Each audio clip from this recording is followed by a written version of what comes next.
ವಿದ್ಯಾರ್ಥಿಗಳೇ, ಈಗಾಗಲೇ ನಾವು ನಮ್ಮ ದಿನನಿತ್ಯ ಜೀವನದಲ್ಲಿ ನಮಗೆ ಪ್ರಮುಖವಾಗಿ ನಾವೇನೇ ಒಂದು ಕಾರ್ಯ ನಡೆಸಬೇಕು ಅಂದ್ರೆ ನಮ್ಗೆ ಏನು ಮುಖ್ಯ? ಸಂಖ್ಯೆಗಳು. ಈಗ ನಾನು ನಮ್ಮ ತರಗತಿಯಲ್ಲಿ ಎಷ್ಟು ಜನ ವಿದ್ಯಾರ್ಥಿಗಳು ಇದ್ದಾರೆ ತಿಳ್ಕೋಬೇಕು ಅಂದ್ರೆ ನಾನು ಏನ್ ಮಾಡ್ಬೇಕು? ಎಣಿಕೆ ಮಾಡೋದಕ್ಕೆ ನಾನು ಏನನ್ನ ಬಳಸ್ತೀನಿ? ಸಂಖ್ಯೆಗಳನ್ನ ಬಳಸ್ತೀನಿ. ಈಗ ನನ್ನ ಸಂಖ್ಯೆಗಳನ್ನ ಬಳಸ್ಕೊಂಡು ಎಣಿಕೆ ಮಾಡ್ಬೇಕಾದ್ರೆ ನಾನು ಮೊದಲು ಎಲ್ಲಿಂದ ಪ್ರಾರಂಭ ಮಾಡ್ತೀನಿ? ಯಾವ ಸಂಖ್ಯೆಯಿಂದ? ಒಂದರಿಂದ. ಈಗ ನಿಮ್ಮ ತರಗತಿನಲ್ಲಿ ಈಗ ಇವತ್ತಿನ ನಾವು ಸಂಖ್ಯೆ ಎಷ್ಟು ವಿದ್ಯಾರ್ಥಿಗಳಿದ್ದೀರಿ ಅಂತ ನಾವು ಆಲ್ರೆಡಿ ನೀವು ಕೌಂಟ್ ಮಾಡಿದ್ದೀರಿ. ಇವತ್ತು ಎಷ್ಟು ಜನ ಬಂದಿದ್ದೀರಿ? 74 ಜನ ಬಂದಿದ್ದೀರಿ. ಒಂದರಿಂದ ಪ್ರಾರಂಭವಾಗಿ 74 ಜನ ವಿದ್ಯಾರ್ಥಿಗಳು ಇವತ್ತು ನಾವು ಎಣಿಕೆ ಮಾಡ್ಕೊಂಡು 74 ಜನ ಅಂತ ನಮಗೆ ತಿಳಿಯಿತು. ಅಂದ್ರೆ ಸಂಖ್ಯೆಗಳು ಒಂದರಿಂದ ಪ್ರಾರಂಭವಾಗುವ ಸಂಖ್ಯೆಗಳು ಇದ್ದಾವೆ. ಹಾಗಾದ್ರೆ ಒಂದರಿಂದ ಪ್ರಾರಂಭವಾಗುವ ಎಲ್ಲ ಸಂಖ್ಯೆಗಳು ಈಗ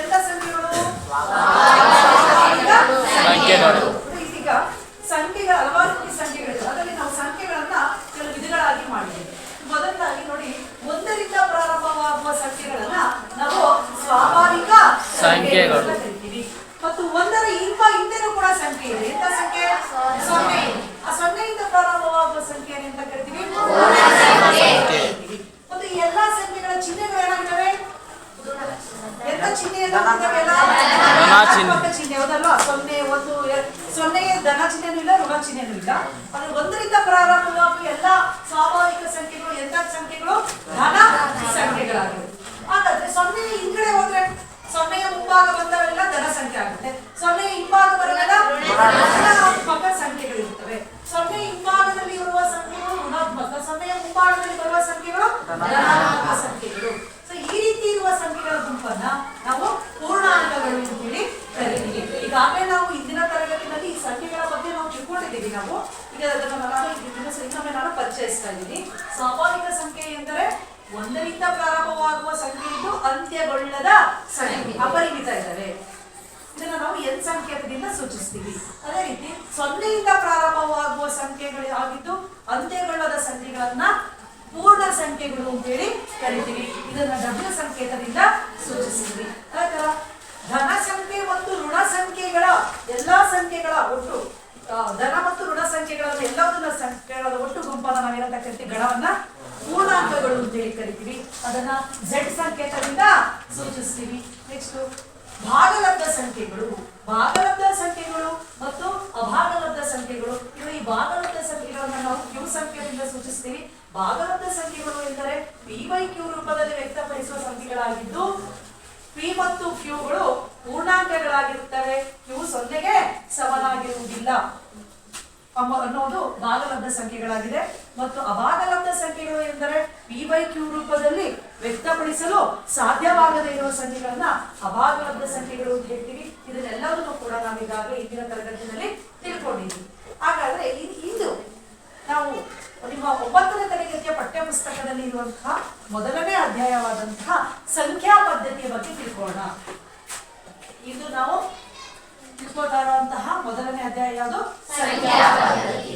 ಈ ಸಂಖ್ಯಾ ಪದ್ಧತಿ ಎಂದರೆ ನಾವು ಈ ಎಲ್ಲಾ ಸಂಖ್ಯೆಗಳು ಈಗ ಭಾಗಲಬ್ಧ ಮತ್ತು ಅಭಾಗಲಬ್ಧ ಸಂಖ್ಯೆಗಳ ಬಗ್ಗೆ ನಾವು ಸಂಖ್ಯಾ ಪದ್ಧತಿನಲ್ಲಿ ನಾವು ತಿಳ್ಕೊತೀವಿ. ಈಗ ನಾನು ಈ ಅವಧಿಯಲ್ಲಿ ನಾನು ನಿಮಗೆ ಭಾಗಲಬ್ಧ ಸಂಖ್ಯೆಯ ಅರ್ಥ ಮತ್ತು ಅದರ ದಶಮಾಂಶ ರೂಪದ ಬಗ್ಗೆ ಇಂದು ನಾನು ನಿಮಗೆ ತಿಳಿಸ್ಕೊಡ್ತೀನಿ. ಈಗ ನಾವು ಭಾಗಲಬ್ಧ ಸಂಖ್ಯೆ ಎಂದರೇನು ಅಂತ ತಿಳ್ಕೊಳ್ಳೋಣ. ಭಾಗಲಬ್ಧ ಸಂಖ್ಯೆಯನ್ನ ನಾವು ರ್ಯಾಷನಲ್ ನಂಬರ್ಸ್ ಅಂತ ಹೇಳಿ ಕರಿತೀವಿ. ಇಲ್ಲಿ ಸಂಕೇತ ಇದಕ್ಕೆ ನಾವು Q ಸಂಕೇತವನ್ನ ಕೊಟ್ಟಿದ್ದೇವೆ. ಭಾಗಲಬ್ಧ ಸಂಖ್ಯೆ ಎಂದರೆ P/Q ರೂಪದಲ್ಲಿ ವ್ಯಕ್ತಪಡಿಸಬಹುದಾದ ಸಂಖ್ಯೆಗಳು. P/Q ರೂಪದಲ್ಲಿ ವ್ಯಕ್ತಪಡಿಸುವಂತಹ ಸಂಖ್ಯೆಗಳು, ವ್ಯಕ್ತಪಡಿಸಬಹುದಾದ ಸಂಖ್ಯೆಗಳು. ಏನಾಗಂದ್ರೆ ಅಕ್ಷರನಾಗದ್ರೆ P/Q. P ಅಂದ್ರೆ ಅಕ್ಷರ, ಹಾಗಾದ್ರೆ Q ಅಕ್ಷರದಲ್ಲಿ ಬರೀತೀವ ಸಂಖ್ಯೆ ಅಲ್ಲ. ಇಲ್ಲಿ P ಮತ್ತು Q ಅನ್ನೋದು ನಾವು ಸಂಖ್ಯೆಗಳ ಬದಲಾಗಿ ಅಕ್ಷರನ ಬಳಸಿದ್ವಿ. ಆದ್ರೆ ಇಲ್ಲಿ P ಮತ್ತು Q ನಾವು ಏನಪ್ಪಾ ಅಂತಂದ್ರೆ ಪೂರ್ಣಾಂಕಗಳು. P ಮತ್ತು Q ಅಂದ್ರೆ ಏನು? ಪೂರ್ಣಾಂಕಗಳು. ಈಗಾಗಲೇ ನಿಮಗೆ ಪೂರ್ಣಾಂಕ ಅಂದ್ರೆ ಏನು ಅನ್ನೋದು ನಾವು ಈಗಾಗಲೇ ತಿಳ್ಕೊಂಡಿರೋದ್ರಿಂದ ಪೂರ್ಣಾಂಕದ ಸಂಕೇತ ಏನು? Z. ಪೂರ್ಣಾಂಕ ಧನ ಮತ್ತು ಋಣ ಚಿಹ್ನೆಯುಳ್ಳ ಎಲ್ಲಾ ಸಂಖ್ಯೆಗಳನ್ನ ಹೊಂದಿರುವ ಅಂಶ ಮತ್ತು ಛೇದ ಪಿ ಮತ್ತು ಕ್ಯೂ ಜಾಗದಲ್ಲಿ ಬರೆಯುವ ಸಂಖ್ಯೆಗಳು ಎಂತ ಸಂಖ್ಯೆಗಳಾಗಿರುತ್ತವೆ? ಪೂರ್ಣಾಂಕಗಳಾಗಿರುತ್ತವೆ ಮತ್ತು ಕ್ಯೂ 0ಗೆ ಸಮನಾಗಿರುವುದಿಲ್ಲ. ಏನಿದು 0? ಯಾಕೆ 0ಗೆ ಸಮನಾಗಿರಲ್ಲ? ಏಕೆಂದ್ರೆ ನೋಡಿ, ಭಾಗಲಬ್ಧ ಸಂಖ್ಯೆ ಅಂತಂದ್ರೆ ನೋಡಿ, ಭಾಗಲಬ್ಧ ಸಂಖ್ಯೆಯಲ್ಲಿ ಸ್ವಾಭಾವಿಕ ಸಂಖ್ಯೆಗಳು ಇದಾವೆ, ಪೂರ್ಣ ಸಂಖ್ಯೆಗಳು ಇದಾವೆ, ಪೂರ್ಣಾಂಕಗಳು ಇವೆ. ಹಾಗಾದ್ಮೇಲೆ ಇಲ್ಲಿ ಪೂರ್ಣಾಂಕ ಮತ್ತು ಪೂರ್ಣ ಸಂಖ್ಯೆ ಇದೆ ಅಂದ್ಮೇಲೆ ಅಲ್ಲಿ 0 ಇದೆ ಅಲ್ವಾ? ಸೊ ಭಾಗಲಬ್ಧ ಸಂಖ್ಯೆ ಅಂದ್ರೇನು? ಅಂಶ ಮತ್ತು ಛೇದದಲ್ಲಿ ನಾವು ಪೂರ್ಣಾಂಕ ಬರೆಯುವ ಸಂಖ್ಯೆಗಳು. ಈಗ ಪೂರ್ಣಾಂಕ ಆದ್ಮೇಲೆ ನಾವು ಅಂಶದಲ್ಲೂ 0 ಬರೀಬಹುದು, ಛೇದದಲ್ಲೂ 0 ಬರೀಬಹುದು. ನೋಡಿ, ಅಂಶದಲ್ಲಿ ಉದಾಹರಣೆಗೆ ಅಂಶದಲ್ಲಿ 0 ಬಂದು ಕ್ಯೂ ಜಾಗದಲ್ಲಿ ಬೇರೆ ಯಾವ್ದಾದ್ರು ಪೂರ್ಣಾಂಕ ಬಂದ್ರೆ ಅದ್ರ ಬೆಲೆ ಏನೋ 0 ನಾವು ಯಾವುದೇ ಸಂಖ್ಯೆಯಿಂದ ಭಾಗಿಸಿದ್ರೆ ಏನಾಗುತ್ತೆ? 0ನೇ ಆಗುತ್ತೆ. ಮತ್ತು 0 ಕೆಳಗಡೆ ಏನು ಇಲ್ಲ ಅಂದ್ರೆ ನಾವು ಏನಂತ ತಿಳ್ಕೋಬಹುದು? 1 ಇದೆ ಅಂತ ಅನ್ಕೋಬಹುದು. ಹಾಗೆ ಇದು ಅಂಶದ ಪಿ ಜಾಗದಲ್ಲಿ 0 ಇದೆ, ಕ್ಯೂ ಜಾಗದಲ್ಲಿ 1 ಇದೆ. ಅದಕ್ಕೆ 0 ಒಂದು ಭಾಗಲಬ್ಧ ಸಂಖ್ಯೆ.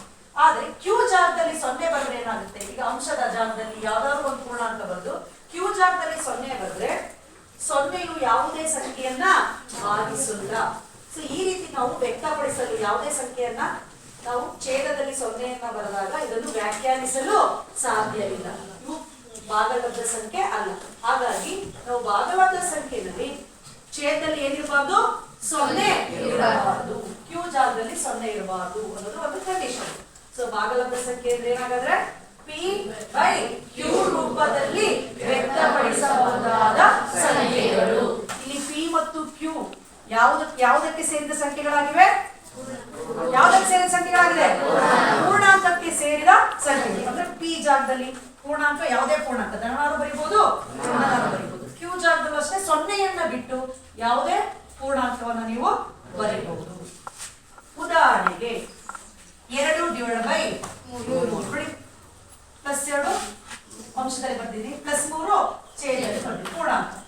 ಮೈನಸ್ ಸಂಖ್ಯೆ ಬರೀತೀನಿ, -5 ಪ್ಲಸ್ 4 ಅಥವಾ -2 -3. ಅಂಶ ಮತ್ತು ಛೇದದಲ್ಲಿ ಪೂರ್ಣಾಂಕವನ್ನು ತೆಗೆದುಕೊಂಡು ಬಂದಿದ್ದೀನಿ ನಾನು. ಇವೆಲ್ಲ ಭಾಗಲಬ್ಧ ಸಂಖ್ಯೆ. ಹಾಗಾದ್ರೆ ಇದನ್ನ ಭಾಗಲಬ್ಧ ಸಂಖ್ಯೆ ಅಂತ ಕರಿಬಹುದು. ನೋಡಿ, 1, 4, 6 ಅಥವಾ 18, 24, -24, -6 ಇವು ಭಾಗಲಬ್ಧ ಸಂಖ್ಯೆಗಳೇ? ಇವು ಭಾಗಲಬ್ಧ ಸಂಖ್ಯೆಗಳ ಹೌದಾ? ನೋಡಿ, ಭಾಗಲಬ್ಧ ಸಂಖ್ಯೆ ಅಂದ್ರೆ ಅಂಶ ಮತ್ತು ಛೇದದಲ್ಲಿ ಪೂರ್ಣಾಂಕ ಇರುತ್ತೆ ಅಂತ ಹೇಳಿದ್ವಿ, ಹೌದಾ? ನೋಡಿ, ಇವಕ್ಕೆಲ್ಲ ಅಂಶ ಮತ್ತು ಛೇದದಲ್ಲಿ ಪೂರ್ಣಾಂಕ ಇದೆಯಾ? ಯೋಚನೆ ಮಾಡಿ ಹೇಳಿ. ಇದೆ ಅಲ್ವಾ? ನೋಡಿ, 1 ಅಂಶದಲ್ಲಿ ಏನಿದೆ? ಛೇದದಲ್ಲಿ ಏನಿದೆ? ಏನಿಲ್ಲ ಅಂದ್ರೆ ಏನಿದೆ? 1 ಪೂರ್ಣಾಂಕನೇ ತಾನೆ. ಇಲ್ಲಿ 4 ಅಂಶದಲ್ಲಿ ಏನಿದೆ? 4 ಛೇದದಲ್ಲಿ ಏನಿದೆ? 1 ಪೂರ್ಣಾಂಕ ಇದೆ ತಾನೆ. 6 ಅಂಶದಲ್ಲಿ ಏನಿದೆ? ಛೇದದಲ್ಲಿ ಏನಿದೆ? 1. ಇದು 18 ಅಂಶ 18 ಛೇದ 1. -24 ಅಂಶದಲ್ಲಿ -24 ಛೇದದಲ್ಲಿ 1. ಸೊ ಛೇದದಲ್ಲಿ 1 ಕೂಡ ಒಂದು ಏನದು? ಪೂರ್ಣಾಂಕ, ಧನ ಪೂರ್ಣಾಂಕ. ಸೊ ಪೂರ್ಣಾಂಕ ಅದು ನೀವು ಧನಾರು ಬರೀಬಹುದು, ಋಣಾರು ಬರೀಬಹುದು. ಹಾಗಾದ್ರೆ ಇವು ಕೂಡ ಏನೋ ಒಂದು ಭಾಗಲಬ್ಧ ಸಂಖ್ಯೆ. ನೋಡಿ, ಇವೆಲ್ಲವೂ ಕೂಡ ನೋಡಿ, 1, 4, 6 ಅನ್ನೋದು ಸ್ವಾಭಾವಿಕ ಸಂಖ್ಯೆನೂ ಹೌದು, ಪೂರ್ಣ ಸಂಖ್ಯೆನೂ ಹೌದು, ಪೂರ್ಣಾಂಕನೂ ಹೌದು, ಭಾಗಲಬ್ಧ ಸಂಖ್ಯೆನೂ ಹೌದು. ನೋಡಿ, ಇಲ್ಲಿ ಈಗಾಗಲೇ ತಿಳ್ಕೊಂಡಿದ್ವಿ, ಎಲ್ಲಾ ಸ್ವಾಭಾವಿಕ ಸಂಖ್ಯೆ ಯಾವ್ದಾಗಿದೆ? ಪೂರ್ಣಾಂಕದಲ್ಲಿದೆ. ಸ್ವಾಭಾವಿಕ ಸಂಖ್ಯೆ ಪೂರ್ಣಾಂಕ ಯಾವ್ದ್ರಲ್ಲಿದೆ? ಪೂರ್ಣ ಸಂಖ್ಯೆ ಪೂರ್ಣಾಂಕದಲ್ಲಿದೆ. ಸ್ವಾಭಾವಿಕ ಸಂಖ್ಯೆ ಪೂರ್ಣ ಸಂಖ್ಯೆ ಪೂರ್ಣಾಂಕವು ಯಾವ್ದಿದೆ? ಭಾಗಲಬ್ಧ ಸಂಖ್ಯೆ ಇದೆ. ಹಾಗಾಗಿ ಎಲ್ಲಾ ಸ್ವಾಭಾವಿಕ ಸಂಖ್ಯೆಗಳು ಭಾಗಲಬ್ಧ ಸಂಖ್ಯೆಗಳಾಗಿರ್ತವೆ, ಎಲ್ಲಾ ಪೂರ್ಣ ಸಂಖ್ಯೆಗಳು ಭಾಗಲಬ್ಧ ಸಂಖ್ಯೆಗಳಾಗಿವೆ, ಎಲ್ಲಾ ಪೂರ್ಣಾಂಕಗಳು ಭಾಗಲಬ್ಧ ಸಂಖ್ಯೆಗಳಾಗಿದೆ. ಹೇಳ್ಬೋದಲ್ವಾ? ಏಕೆಂದ್ರೆ ಎಲ್ಲಾದ್ರೂ ಛೇದದಲ್ಲಿ ಏನಿದೆ? 1 ಇದೆ. ಪಿ ಬೈ ಕ್ಯೂ ರೂಪದಲ್ಲಿ ವ್ಯಕ್ತಪಡಿಸಬಹುದಾಗಿರೋದ್ರಿಂದ ಅವೆಲ್ಲವೂ ಕೂಡ ಏನು? ಭಾಗಲಬ್ಧ ಸಂಖ್ಯೆ. ಈಗ ಭಾಗಲಬ್ಧ ಸಂಖ್ಯೆ ಅಂದ್ರೆ ಅರ್ಥ ಆಯ್ತಲ್ಲ ಮಕ್ಕಳ? ಭಾಗಲಬ್ಧ ಸಂಖ್ಯೆ ಅಂದ್ರೆ ಉದಾಹರಣೆಯಲ್ಲಿ ನೀವು ಸ್ವಾಭಾವಿಕ ಸಂಖ್ಯೆಗಳನ್ನು ಬರೀಬಹುದು, ಪೂರ್ಣ ಸಂಖ್ಯೆಗಳನ್ನು ಬರೀಬಹುದು, ಪೂರ್ಣಾಂಕಗಳನ್ನು ಬರೀಬಹುದು, ಅಥವಾ ಅಂಶ ಮತ್ತು ಛೇದದಲ್ಲಿ ಪೂರ್ಣಾಂಕಗಳನ್ನು ಬರೆಯಬೇಕಾದ್ರೂ ನೀವು ಉದಾಹರಣೆಯಾಗಿ ಭಾಗಲಬ್ಧ ಸಂಖ್ಯೆಗೆ ಬರೀಬಹುದು. ಈಗ ನಾವು ಭಾಗಲಬ್ಧ ಸಂಖ್ಯೆಯ ದಶಮಾಂಶ ರೂಪದ ಬಗ್ಗೆ ತಿಳ್ಕೊಂಡು,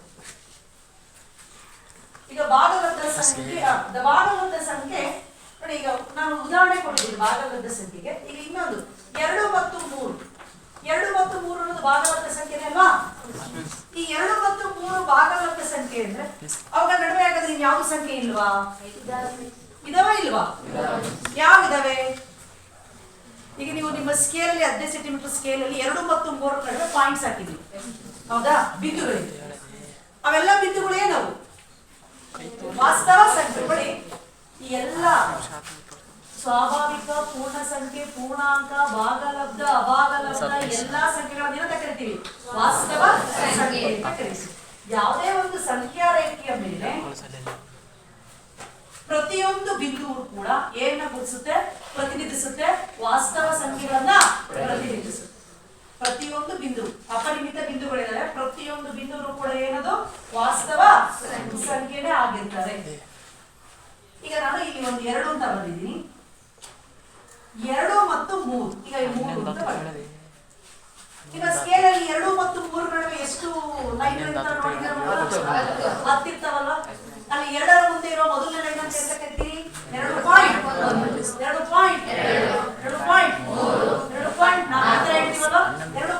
ಆದ್ಮೇಲೆ ಏನಿರುತ್ತೆ? 3 ಇರುತ್ತೆ. ಹಾಗಾದ್ರೆ 2 ಮತ್ತು 3 ನಡುವೆ 10 ಬಿಂದುಗಳು ಅಷ್ಟೇ ಇದಾವ? ಹಾಗಾದ್ರೆ ಇಲ್ಲ ನೋಡಿ. 2 ಮತ್ತು 2.1ರ ನಡುವೆ ಮತ್ತೆ ಇನ್ನೂ ಪಾಯಿಂಟ್ಸ್ ಬರ್ತವೆ. ಇದು 2.1ರ ಮುಂದಿನ ಮುಂದೆ 2.01, 2.02, 2.03, 2.04, 2.05, 06, 07, 2.09 ಆದ್ಮೇಲೆ ಏನ್ ಬರುತ್ತೆ? 2. ಸೊ ಈ ರೀತಿ ನಾವು ಬರಿತಾ ಹೋದಾಗೆ ಅಪರಿಮಿತ ಸಂಖ್ಯೆಗಳು ಇವೆ. 2 ಭಾಗಲಬ್ಧ ಸಂಖ್ಯೆಗಳ ನಡುವೆ ಅಪರಿಮಿತ ಭಾಗಲಬ್ಧ ಸಂಖ್ಯೆಗಳು ಇವೆ. ಆದ್ರೆ ನಾವು ಎಲ್ಲಾದನ್ನು ಬರೆಯಕ್ಕಾಗಲ್ಲ. ಕೆಲವೊಂದನ್ನು ನಾವು ಇಷ್ಟು ಭಾಗಲಬ್ಧ ಸಂಖ್ಯೆ ಅಂತ ಬಂದ್ರೆ ಅಷ್ಟು ಭಾಗಲಬ್ಧ ಸಂಖ್ಯೆಯನ್ನ ಬರೀತೀವಿ. ಈಗ ಉದಾಹರಣೆಗೆ 2 ಮತ್ತು 3ರ ನಡುವೆ 6 ಭಾಗಲಬ್ಧ ಸಂಖ್ಯೆಗಳನ್ನ ಬರೀರಿ ಅಂದ್ರೆ, ನಾನು ಈಗ ಆಗಲೇ ಹೇಳಿದೆ 2 ಭಾಗಲಬ್ಧ ಸಂಖ್ಯೆಗಳ ನಡುವೆ ಏನಿದೆ? ಅಪರಿಮಿತ ಭಾಗಲಬ್ಧ ಸಂಖ್ಯೆಗಳು ಇವೆ ಅಂತ ಹೇಳಿದೆ. ಅದರಲ್ಲಿ ನಾವು 2ನ್ನ ಇಲ್ಲಿ ಎಷ್ಟನ್ನ ಮಾತ್ರ ಕೇಳಿದೀನಿ? ನಾನು 6 ಅಷ್ಟೇ ಕೇಳಿದೀನಿ. ಆದ್ರೆ 6 ಯಾವ್ಯಾವ ಬರೀಬಹುದು? ಎಷ್ಟು ಬರೀಬಹುದು? 2.1. ನೀವು ದಶಮಾಂಶ ರೂಪದಲ್ಲಿ ಬರೆದು ಅದನ್ನ ಮತ್ತೆ ಯಾವ ರೂಪಕ್ಕೆ ಬರೀಬೇಕು? ನೀವು p/q. ನೀವು ಯಾವ ಅಪರಿಮಿತ ಭಾಗಲಬ್ಧ ಸಂಖ್ಯೆ ಅಂತ ಹೇಳಿರೋದ್ರಿಂದ ನೀವು ಯಾವುದನ್ನು ಬೇಕಾದ್ರೂ ಬರಿಬಹುದು. ಆದ್ರೆ ಎಷ್ಟನ್ನು ಮಾತ್ರ ಬರಿಬೇಕು? 6 ಮಾತ್ರ ಬರೀಬೇಕು. ಇದ್ರಲ್ಲಿ ನಾವು ಯಾವ ರೀತಿ ಬರಿಬಹುದು ಅಂತ ಹೇಳಿ ಇದು ಸುಲಭವಾಗಿ 2 ಮತ್ತು 3 ಇದು 2ಕ್ಕಿಂತ ಜಾಸ್ತಿ 3ಕ್ಕಿಂತ ಕಡಿಮೆ ಆಗಿರೋದ್ರಿಂದ 2.1, 2.2, 2.3, 2.4, 2.5, 2.6 ಇದು ದಶಮಾಂಶ ರೂಪದಲ್ಲಿದೆ. ಇದನ್ನ ಭಾಗಲಬ್ಧ ಸಂಖ್ಯೆ ಯಾವ ರೂಪ ಬರೀಬೇಕು? p/q. ಇದನ್ನ 2.1 ಬರೀಬಹುದು. 21 ಬರೀಬಹುದಾ? ದಶಮಾಂಶ ಸಂಖ್ಯೆಯನ್ನ ಭಿನ್ನ ರೂಪಕ್ಕೆ ಬರೆಯೋದು ಹೇಗೆ ಅಂತ ಈಗಾಗಲೇ ಗೊತ್ತಿದೆ ನನಗೆ. 2.1 ಹೇಗೆ ಬರೀಬಹುದು ನಾವು? 21 ದಶಮಾಂಶ ಬಿಂದು 1 ಅಂಕಿಯಿಂದ ಇದ್ರೆ ಏನಂತ ಬರೀತೀವಿ ನಾವು? 1 0 ಹಾಕಿ 10. 21/10, 22/10,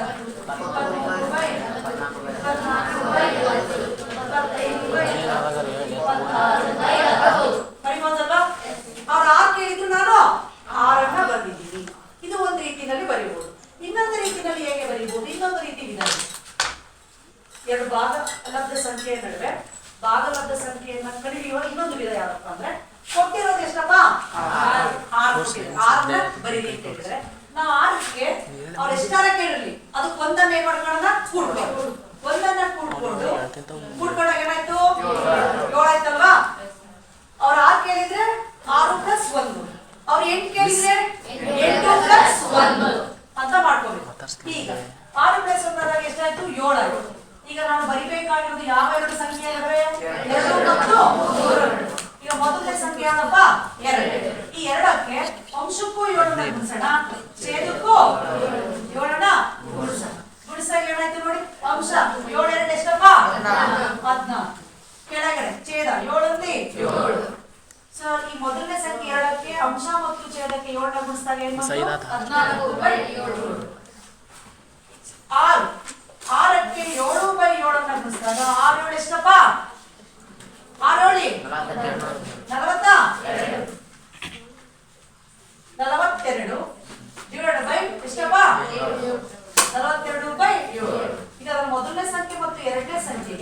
7/7 ಗುಣಿಸಿದಾಗ 14/7 ಮತ್ತು 42/7 ಬಂದಿದೆ. ಈ ರೀತಿ ಮಾಡ್ಕೊಂಡು ಇವೆರಡರ ನಡುವೆ 6 ಭಾಗಲಬ್ಧ ಸಂಖ್ಯೆ ಬರೆಯೋಣ. ಯಾವ್ದ್ರ ನಡುವೆ? 14/7 ಮತ್ತು 42/7 ನಡುವೆ ಅಪರಿಮಿತ ಇದೆ, ಅದ್ರ ಅಷ್ಟು ಇಷ್ಟಕ್ಕೆ ಬರೆಯೋಣ. 15/7, 16/7, 17/7, 18/7, 19/7, 20/7, 21/7. ಸೊ ಈ ರೀತಿ ನಾವು ಎರಡು ಭಾಗಲಬ್ಧ ಸಂಖ್ಯೆ ನಡುವೆ ಅಪರಿಮಿತ ಇದ್ದಾಗ ನಾವು ಕೇಳಿರುವ ಅವ್ರು ಎಷ್ಟು ಕೇಳುತ್ತೋ ಅಷ್ಟು ಭಾಗಲಬ್ಧ ಸಂಖ್ಯೆ ಬರಿಬೇಕು ಅಂದ್ರೆ ಇದೊಂದು ವಿಧಾನ ಇದೆ. ದಶಮಾಂಶ ರೂಪಕ್ಕೆ ಬರ್ಕೊಂಡು ಆರ್ಡರ್ ಮಾಡುವ ವಿಧಾನವನ್ನು ಈ ರೀತಿನೂ ಕೂಡ ನಾವು ಭಾಗಲಬ್ಧ ಸಂಖ್ಯೆಯನ್ನ ಬರೀಬಹುದು. ಇದು ನಿಮಗೆ ಕೇಳುವಂತಹ ಲೆಕ್ಕ. ಯಾವ್ದಾದ್ರು ಎರಡು ಭಾಗಲಬ್ಧ ಸಂಖ್ಯೆ ಕೊಟ್ಬಿಟ್ಟು ಅವುಗಳ ನಡುವಿನ ಭಾಗಲಬ್ಧ ಸಂಖ್ಯೆ ಬರೀರಿ ಅಂತಂದ್ರೆ ಅವ್ರು ಎಷ್ಟು ಕೇಳ್ತಾರೆ ಅದಕ್ಕೆ ಏನೋ ಕುಡ್ಕೋಬೇಕು ನೀವು? ಒಂದನ್ನ ಕೂಡಿ ಆ ಎರಡೂ ಸಂಖ್ಯೆಗಳು ಅಂಶ ಮತ್ತು ಛೇದಕ್ಕೆ ಗುಣಿಸಿದಾಗ ನಮಗೆ ಅವ್ರು ಕೇಳುವಂತಹ ಭಾಗಲಬ್ಧ ಸಂಖ್ಯೆಗಳನ್ನ ಬರೀಬೇಕು. ಈಗ ನೆಕ್ಸ್ಟ್ ಭಾಗಲಬ್ಧ ಸಂಖ್ಯೆಯ ದಶಮಾಂಶ ವಿಸ್ತರಣೆ, ಇದ್ರ ಬಗ್ಗೆ ತಿಳ್ಕೊಂಡ. ಭಾಗಲಬ್ಧ ಸಂಖ್ಯೆಯ ದಶಮಾಂಶ ವಿಸ್ತರಣೆ ಈಗಂದ್ರೆ ಈಗ ಭಾಗಲಬ್ಧ ಸಂಖ್ಯೆ ಯಾವ ರೂಪದಲ್ಲಿದೆಯಪ್ಪ? P/Q. ಉದಾಹರಣೆಗೆ 10/3 ಇದು ಭಾಗಲಬ್ಧ ಸಂಖ್ಯೆ. 1/7, 7/8 ಈ ರೀತಿ ಯಾವ್ದಾದ್ರು ತಗೊಳ್ಳಿ ಭಾಗಲಬ್ಧ ಸಂಖ್ಯೆನ. ಈಗ ಇವು P/Q ರೂಪದಲ್ಲಿದೆ. ಈಗ ಇದನ್ನ ಯಾವ ರೂಪಕ್ಕೆ ಬರೆಯೋಣ? ದಶಮಾಂಶ ವಿಸ್ತರಣೆ ರೂಪಕ್ಕೆ ಬರೆಯೋಣ. ಏನೇ ಬರುತ್ತೆ ನೋಡಿ, 10/3. ನಾವ್ ಯಾವಾಗ ದಶಮಾಂಶ ವಿಸ್ತರಣೆ ರೂಪಕ್ಕೆ ಬರಿಬೇಕು ಅಂದ್ರೆ ಏನ್ ಮಾಡ್ಬೇಕು ನಾವು? ಈಗ 10/3 ದಶಮಾಂಶ ವಿಸ್ತರಣೆ ಕಂಡುಹಿಡಿಬೇಕು ಅಂದ್ರೆ ಏನ್ ಮಾಡ್ಬೇಕು? 10/3 ದಶಮಾಂಶ ರೂಪಕ್ಕೆ ಕಂಡುಹಿಡಿಬೇಕು ಅಂದ್ರೆ ಏನ್ ಮಾಡ್ಬೇಕು? ಭಾಗಿಸ್ಬೇಕಲ್ವಾ? ಯಾವ್ದ್ರಿಂದ? ಛೇದದಿಂದ ಅಂಶವನ್ನ ಭಾಗಿಸ್ಬೇಕು. ಈಗ 10/3 ದಶಮಾಂಶ ರೂಪ ಕಂಡುಹಿಡಿಬೇಕು ನಾನು ಅಂದ್ರೆ 3ರಿಂದ ಏನ್ ಮಾಡ್ಬೇಕು ನಾನೀಗ? 10ರಿಂದ ಭಾಗಿಸ್ಬೇಕು. ಭಾಗಿಸೋಣ. ಈಗ 3ರಿಂದ 10ಕ್ಕೆ ಸಮೀಪವಾದ ಸಂಖ್ಯೆ ಯಾವ್ದಪ್ಪ? 3 3ಲಿ 9. ನೆಕ್ಸ್ಟ್ ಏನ್ ಮಾಡ್ತೀವಿ? ಕಳಿತೀವಿ. 10 9 ಎಷ್ಟು? 1. 1 3ಕ್ಕಿಂತ ಚಿಕ್ಕದಾದ ಸಂಖ್ಯೆ ಭಾಗ ಅವಾಗ ಏನ್ ಮಾಡ್ಬೇಕು? ಇಟ್ಕೊಂಡು ಎಷ್ಟೊಂದು ಹಾಕೋಬೇಕು? 1 0. ಮತ್ತೆ ಏನ್ ಬಂತು? 10ಕ್ಕೆ ಮತ್ತೆ 3 3 ಮತ್ತೆ ನಾವು ಭಾಗಿಸ್ತಾ ಹೋದಾಗ ಶೇಷ ಏನ್ ಬರ್ತಾ ಹೋಗ್ತಾ ಇದೆ? ಇಲ್ಲಿ ಭಾಗಲಬ್ಧ ಏನ್ ಬರ್ತಾ ಹೋಗ್ತಾ ಇದೆ? 3 ಬರ್ತಾ ಇದೆ. ಹಾಗಾದ್ರೆ 10/3 ದಶಮಾಂಶ ರೂಪ ಏನ್ ಬಂತು? 3 ಬಂತು. ಹೌದಾ? ನೆಕ್ಸ್ಟ್ ಈಗ 1/7 ನೋಡೋಣ. 1/7 ದಶಮಾಂಶ ವಿಸ್ತರಣೆ 7ರಿಂದ 1 ಭಾಗಿಸೋಣ. 7ರಿಂದ 1 ಭಾಗ ಆಗತ್ತಾ? ಚಿಕ್ಕದ. ಹಾಗಾದ್ರೆ ಏನ್ ಮಾಡ್ಬೇಕು? ಈಗ ಪಾಯಿಂಟ್ ಇಟ್ಕೊಂಡೇ ಮಾಡ್ಬೇಕು. 7 7 10ರಲ್ಲಿ 7 ಕಳೆದ ಎಷ್ಟಪ್ಪ? ಪಾಯಿಂಟ್ ಇರೋದ್ರಿಂದ 30ಕ್ಕೆ ಸಮೀಪವಾದ ಸಂಖ್ಯೆ 28. 30ರಲ್ಲಿ 28 ಕಳೆದ್ರೆ 2 ಪಾಯಿಂಟ್ ಇಟ್ಕೊಂಡು 7 2 14. ಮತ್ತೆ ಎಷ್ಟು ಉಳಿತು? 6. Next point 0. ನೆಕ್ಸ್ಟ್ 7 8 ಎಷ್ಟು? 56. ಮತ್ತೆ ಎಷ್ಟು ಉಳಿತು? 4 ಪಾಯಿಂಟ್ ಇಟ್ಕೊಂಡು 0. ನೆಕ್ಸ್ಟ್ 7 5 35. ನೆಕ್ಸ್ಟ್ ಎಷ್ಟು ಉಳಿತು? 5 ಪಾಯಿಂಟ್ ಇಟ್ಕೊಂಡು 0. 7 7 49. ಮತ್ತೆ ಏನು ಉಳಿತು? 1. ನೆಕ್ಸ್ಟ್ 1 ನೋಡಿ. ಮೊದಲನೇ ಸಂಖ್ಯೆಯಲ್ಲಿ ಮೊದಲನೇ ಸ್ಟೆಪ್ ಅಲ್ಲಿ ಏನಿತ್ತು ನಮಗೆ? 1 ಇತ್ತು. ಮತ್ತೆ ಇಲ್ಲಿ ಏನ್ ಬಂತು? 1 ಪಾಯಿಂಟ್ ಇಟ್ಕೊಂಡು 0 ಹಾಕೊಂಡಾಗ ಎಷ್ಟಾಯ್ತು? 10. ಮತ್ತೆ 7 ನೋಡಿ. ಇಲ್ಲಿ ದಶಮಾಂಶ ವಿಸ್ತರಣೆ ಏನಾಗಿದೆ ನೋಡಿ. ಹಾಗಾದ್ರೆ 1/7 ದಶಮಾಂಶ ವಿಸ್ತರಣೆ ಏನ್ ಬಂತು? 0.1428 ಭಾಗಿಸ್ತಾ ಹೋದಂಗೆ ನೋಡಿ 7 ನಂತರ ಏನ್ ಬರ್ತಾ ಇದೆ? 1 4 2 8 ಮತ್ತೆ ರಿಪೀಟ್ ಆಗುತ್ತಲ್ವಾ? ಈ ಅಂಕಿಗಳು ಏನಾಗ್ತಾ ಇದೆ? ಮತ್ತೆ ಎಷ್ಟು ಅಂಕಿಗಳು ರಿಪೀಟ್ ಆಗ್ತದೆ? ಎಷ್ಟು ಅಂಕಿ? 6 ಅಂಕಿ ರಿಪೀಟ್ ಆಗ್ತಾ ಇದೆ. 1 4 2 8 5 7 ಪುನರಾವರ್ತನೆ ಆಗ್ತಾ ಇದೆ. ನೆಕ್ಸ್ಟ್ ಇದು ನೋಡಿ 7/8 ದಶಮಾಂಶ ವಿಸ್ತರಣೆ. 7/8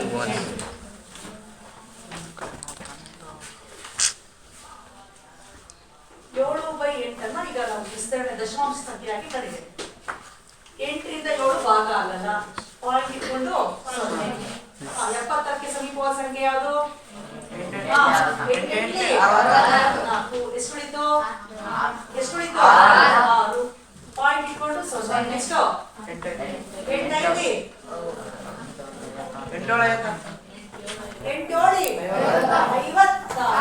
ನೆಕ್ಸ್ಟ್ ಎಷ್ಟು ಉಳಿಯುತ್ತೆ? 4. ಪಾಯಿಂಟ್ ಇಟ್ಕೊಂಡು 0. ಶೇಷ ಏನಾಯ್ತು? ಶೇಷ ಏನಾಯ್ತು? 0. ಮತ್ತೆ ನಾನು ಮುಂದುವರಿಯುತ್ತಾ ಇಲ್ವೋ? ಇಲ್ಲ. ಭಾಗಲಬ್ಧ ಎಷ್ಟಾಗಿ ಬಂತು ಉತ್ತರ? 0.825. ಸೊ ಈ ರೀತಿ ನಾವು ಭಾಗಲಬ್ಧ ಸಂಖ್ಯೆಯ ದಶಮಾಂಶ ವಿಸ್ತರಣೆಯನ್ನ ಈ ರೀತಿ ಕಂಡುಹಿಡಿಯಬೇಕು. ಈ ರೀತಿ ನಾವು ಕಂಡುಹಿಡಿದಾಗ ನೋಡಿ 3 ಉದಾಹರಣೆ. ಮೊದಲನೇ ಉದಾಹರಣೆಯಲ್ಲಿ ಶೇಷ 0 ಆಗಿಲ್ಲ. ಏನಾಗ್ತಾ ಹೋಗ್ತಾ ಇದೆ? ಭಾಗಾಕಾರ ಮುಂದುವರಿತಾ ಹೋಯ್ತು ಮತ್ತು ಭಾಗಲಬ್ಧದ ಜಾಗದಲ್ಲಿ ಅಂಕಿಗಳು ಏನಾಗ್ತಾ ಇದೆ? ಪುನರಾವರ್ತನೆ. ಎಷ್ಟು ಅಂಕಿ ಪುನರಾವರ್ತನೆ ಆಗ್ತಾ ಇದೆ? 3 ಅಂಕಿ ಅಲ್ಲ, 1 ಅಂಕಿ. ಆ ಪುನರಾವರ್ತನೆ ಆಗುವ ಅಂಕಿಯ ಮೇಲೆ ನಾವೇನಾಗ್ಬೇಕು? ತಲೆ ಮೇಲೆ ಸೊ 3 ಅನ್ನೋದು ಪುನರಾವರ್ತನೆ ಆಗುವ ಅಂಕಿ. ಇಲ್ಲಿ ಎರಡನೇ ಉದಾಹರಣೆಯಲ್ಲಿ 0.142857 6 ಅಂಕಿ ಪುನರಾವರ್ತನೆ ಆಗ್ತದೆ. ಎಷ್ಟು ಅಂಕಿ ಪುನರಾವರ್ತನೆ ಆಗುತ್ತೋ ಅಷ್ಟು ಅಂಕಿಯ ಮೇಲೆ ನಾವು ತಲೆ ಮೇಲೆ ಏನ್ ಹೇಳೋದು? ಗೆರೆ ಎಳೆದ್ರೆ ಅದರ ಅರ್ಥ ಏನು? ಪುನರಾವರ್ತನೆ ಆಗುವ ಸಂಖ್ಯೆ. ಮೂರನೇ ಉದಾಹರಣೆಯಲ್ಲಿ ಶೇಷ ಏನಾಯ್ತು? 0 ಆಗಿ ಇಲ್ಲಿ ಯಾವುದೇ ಪುನರಾವರ್ತನೆ ಆಗ್ತಾ ಇದೆ. ಹಾಗಾದ್ರೆ ಯಾವುದೇ ಒಂದು ಭಾಗಲಬ್ಧ ಸಂಖ್ಯೆ ದಶಮಾಂಶ ವಿಸ್ತರಣೆ ಅಂದ್ರೆ ಹೇಗಿರುತ್ತೆ? ಅಂತ್ಯಗೊಳ್ತಾ ಇದೆ. ಮೂರನೇ ಉದಾಹರಣೆಯಲ್ಲಿ ಏನಾಯ್ತು? ಅಂತ್ಯಗೊಳ್ತು ದಶಮಾಂಶ ವಿಸ್ತರಣೆ. ಮೊದಲೆರಡ ಉದಾಹರಣೆಯಲ್ಲಿ ಏನಾಯ್ತು? ಅಂತ್ಯಗೊಳ್ಳಿಲ್ಲ ಮತ್ತು ಪುನರಾವರ್ತನೆ. ಹಾಗಾದ್ರೆ ಭಾಗಲಬ್ಧ ಸಂಖ್ಯೆ ದಶಮಾಂಶ ವಿಸ್ತರಣೆ ಹೇಗಿರುತ್ತೆ ಅಂತ ಹೇಳ್ಬೋದಾ? 2 ರೀತಿ ಬರುತ್ತೆ. ಏನು? ಒಂದು ಅಂತ್ಯಗೊಳ್ಳುವ ದಶಮಾಂಶ ವಿಸ್ತರಣೆ ಆಗಿರುತ್ತೆ. ಅಂತ್ಯಗೊಳ್ಳದೇ ಇದ್ದರೆ ಏನಾಗುತ್ತೆ? ಪುನರಾವರ್ತನೆ. ಏನ್ ಪುನರಾವರ್ತನೆ ಆಗುತ್ತೆ? ಏನ್ ಸಂತ ಸಂಖ್ಯೆ? ದಶಮಾಂಶ ಅಂಕಿಗಳು, ದಶಮಾಂಶ ಸಂಖ್ಯೆಗಳೇನಾಗ್ತಾ ಹೋಗುತ್ತೆ? ಅದನ್ನ ಪುನರಾವರ್ತನೆ ಆಗೋದನ್ನ ನಾವು ಆವರ್ತನೀಯ ಅಂತೇಳಿ ಕರಿತೀವಿ. ಏನಂತ ಕರಿತೀವಿ? ಆವರ್ತನೀಯ. ಹಾಗಾದ್ರೆ ಭಾಗಲಬ್ಧ ಸಂಖ್ಯೆ ದಶಮಾಂಶ ವಿಸ್ತರಣೆಯು ಅಂತ್ಯಗೊಳ್ಳುವ ಮತ್ತು ಅಂತ್ಯಗೊಳ್ಳದೇ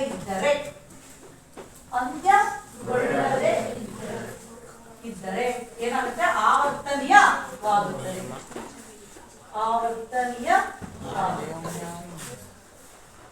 ಇದು ಭಾಗಲಬ್ಧ ಸಂಖ್ಯೆಯ ದಶಮಾಂಶ ವಿಸ್ತರಣೆ. ಗೊತ್ತಾಯ್ತಾ ಮಕ್ಕಳ? ಈಗಾಗಲೇ ನಾವು ಇಂದ ತರಗತಿನಲ್ಲಿ ನಾವು ಏನೇನು ತಿಳ್ಕೊಂಡ್ವಿ? ಭಾಗಲಬ್ಧ ಸಂಖ್ಯೆ ಅಂದ್ರೆ ಏನು, ಭಾಗಲಬ್ಧ ಸಂಖ್ಯೆಯ ರೂಪಗಳನ್ನು ತಿಳ್ಕೊಂಡ್ವಿ ಉದಾಹರಣೆ ಮೂಲಕ, ಮತ್ತು ಭಾಗಲಬ್ಧ ಸಂಖ್ಯೆಯ ದಶಮಾಂಶ ವಿಸ್ತರಣೆ ಹೇಗಿರುತ್ತೆ ಅಂತ ಹೇಳಿ ತಿಳ್ಕೊಂಡ್ವಿ. ಭಾಗಲಬ್ಧ ಸಂಖ್ಯೆಯನ್ನ ದಶಮಾಂಶ ವಿಸ್ತರಣೆ ಹೇಗೆ ಕಂಡಿಡ್ಕೋಬೇಕು ಮತ್ತು ಆ ದಶಮಾಂಶ ವಿಸ್ತರಣೆ ಲಕ್ಷಣವನ್ನ ನಾವು ತಿಳ್ಕೊಂಡ್ವಿ. ಈಗ ನಾನು ಕೆಲವು ಉದಾಹರಣೆಯನ್ನ ಕೊಡ್ತೀನಿ. ಇದು ಅಂತ್ಯಗೊಳ್ಳುವ ದಶಮಾಂಶ ವಿಸ್ತರಣೆನ ಅಥವಾ ಅಂತ್ಯಗೊಳ್ಳದ ವಿಸ್ತರಣೆನ ಹೇಗಿರುತ್ತೆ ಅಂತ ನೀವು ಹೇಳಿ. ಆಯ್ತಾ? ಈಗ 1/3 ಬರ್ದಿದ್ದೀನಿ. 1/3 ಈಗ ನಾನೇ ಭಾಗಿಸಿ ಹೇಳಿದ್ದು. 1/3 ಭಾಗಿಸಿದಾಗ ದಶಮಾಂಶ ವಿಸ್ತರಣೆ 1/2. 1/2 ಭಾಗಿಸಿದಾಗ ದಶಮಾಂಶ ವಿಸ್ತರಣೆ ಮತ್ತು 0.5. ಇನ್ನೊಂದು 3.456 356/100 ಇದರ ದಶಮಾಂಶ ವಿಸ್ತರಣೆ.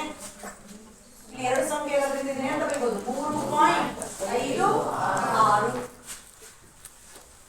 ಇನ್ನೊಂದು ದಶಮಾಂಶ 0.999. ಇದು ಯಾವುದರ ದಶಮಾಂಶ ವಿಸ್ತರಣೆ? 1/1 ಎಷ್ಟದು?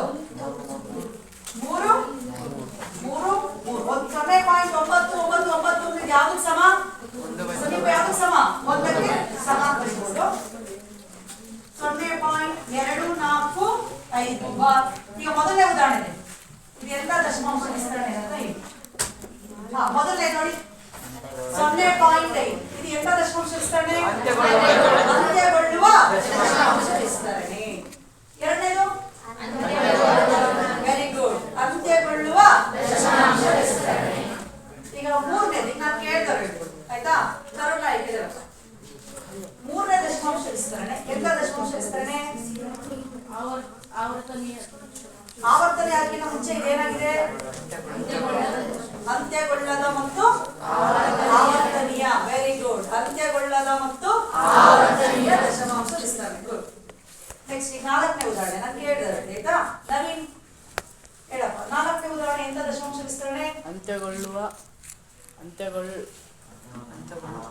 ಅವ್ನು ಹೇಳ್ತಾರೆ ಅಂತ್ಯಗೊಂಡಿದ್ಯಾ ಗೊಂಡಿಲ್ವಾ? ಅಂತ್ಯಗೊಳ್ಳದ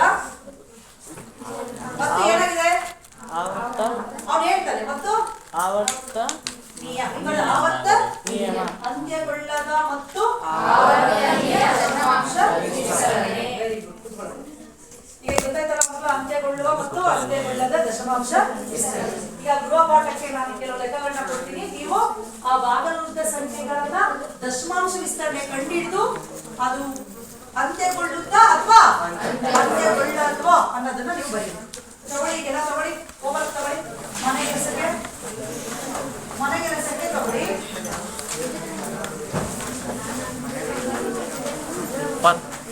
26 ಬರ್ಕೊಳ್ತೀರಾ?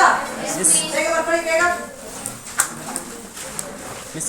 ಈ ಕೆಳಗಿನ ಪ್ರಶ್ನೆ, ಈಗ ಹೆಡ್ಡಿಂಗು ಈ ಕೆಳಗಿನ ಭಾಗಲಬ್ಧ ಸಂಖ್ಯೆಗಳು. 26 ಕ್ವಶನ್ ಬರ್ಕೊಳ್ಳಿ. ಈ ಕೆಳಗಿನ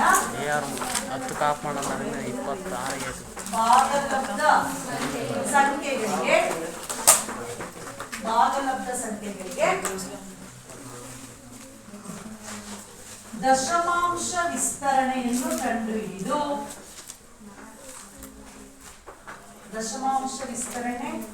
ಕಂಡುಹಿಡಿದು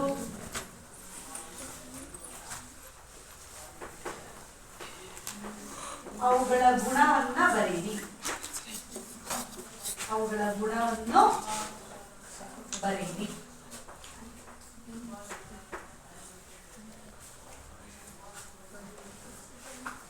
ಪ್ರಶ್ನೆ, ಈ ಕೆಳಗಿನ ಭಾಗಲಬ್ಧ ಸಂಖ್ಯೆಗಳಿಗೆ ದಶಮಾಂಶ ವಿಸ್ತರಣೆಯನ್ನು ಕಂಡುಹಿಡಿದು ಅವುಗಳನ್ನ ದಶಮಾಂಶ ವಿಸ್ತರಣೆ ಬರೆದು ಅವುಗಳ ಗುಣವನ್ನ ಬರೆಯಿರಿ.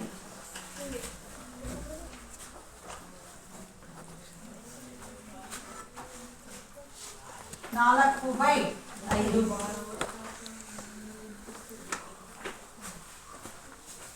8/9 22/7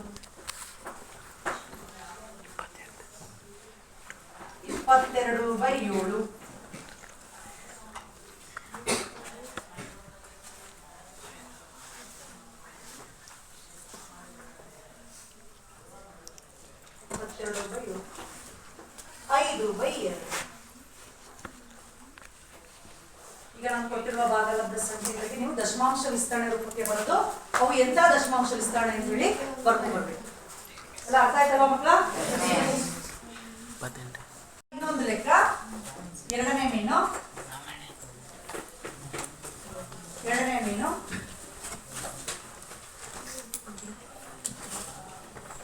ಒಂದು ಮತ್ತು ಎರಡು. ನೆಕ್ಸ್ಟ್ ಎರಡನೇ ಕ್ವಶನ್, ಎರಡನೇ ಮೀನಲ್ಲಿ ಬರುವಂತ ಪ್ರಶ್ನೆ. 1 ಮತ್ತು 2ರ ನಡುವೆ 5 ಭಾಗಲಬ್ಧ ಸಂಖ್ಯೆಗಳನ್ನು ಬರೆಯಿರಿ. ನಡುವಿನ 1 ಮತ್ತು 2ರ ನಡುವಿನ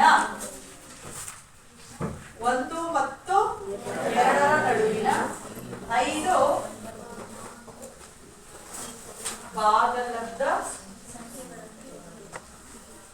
ಸಂಖ್ಯೆಗಳನ್ನು ಬರೆಯಿರಿ.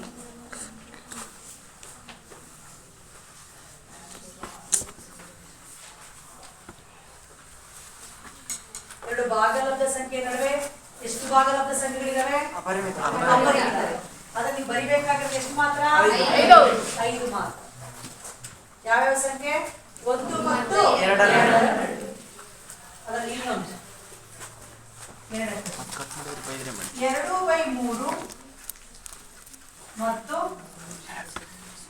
2/3 ಮತ್ತು 4/3 2/3 ಮತ್ತು 4/3 ನಡುವಿನ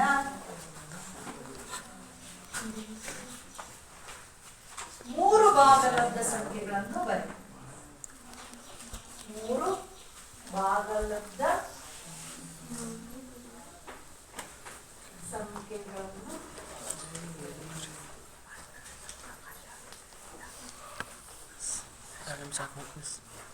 ಗೊತ್ತಾಯ್ತಲ್ಲ ಮಕ್ಕಳ? ನಾಳೆ ಏನು ಗ್ರೂಪ್ ವರ್ಕ್ ಮಾಡ್ಕೊಂಡು ಬರಬೇಕು. 2 ಮೈನನ್ನು ಮಾಡ್ಕೊಂಡು ಬರಬೇಕು. ಮೊದಲನೇ ಮೈನು ದಶಮಾಂಶ ರೂಪ ಮತ್ತು ಅದರ ಗುಣ. 2ನೇ ಮೈನಲ್ಲಿ 2 ಭಾಗಲಬ್ಧ ಸಂಖ್ಯೆ ನಡುವೆ ಭಾಗಲಬ್ಧ ಸಂಖ್ಯೆಯನ್ನ ಬರೆಯುವುದು.